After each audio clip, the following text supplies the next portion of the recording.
Magluto tao cream cheese pasta na pinakasimple lang yung walay ingredients.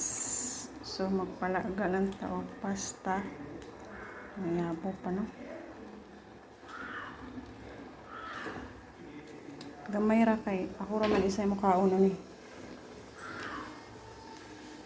Then diri sa pan nagpabukal ta tangan na to olive oil.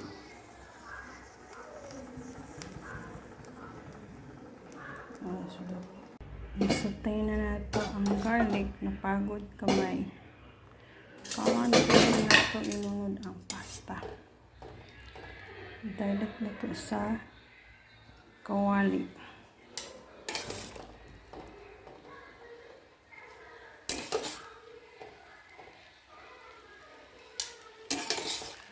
Then guys, pwede ka ayaw labay ang sabaw ani kay. Kung gusto na to medyo dili kayo dry, mo na siyang atong isabaw ang pasta na atong tubig na gipabukalan. Then natulo ng mix. Then butang na to atong cream cheese. Pasara ito lang i-mix no. Good na ma-well combine.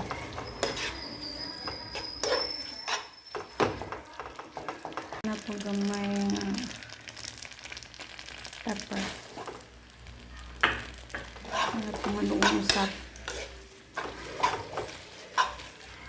Hindi na nato na kailangan mutangan og salt guys, kaya ang cream cheese na itong gamit salted.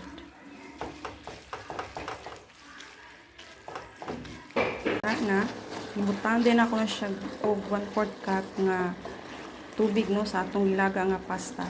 So kung naamoy optional ni siya guys, kung butangan ninyo og spam, pwede po chorizo, mga tusino, pwede po. So wala man na diri. Yan, kung gusto na to, butangan na to og chili flakes para medyo halang gamay, para mulam yung mahmag.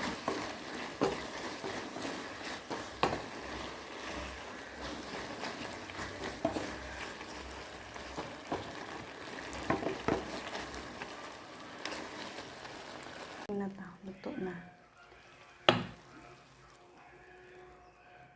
Tiloko na nato na ano.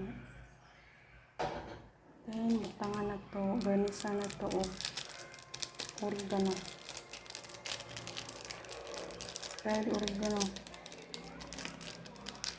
Doon na ang atong pinaka easy, simple na cream pasta.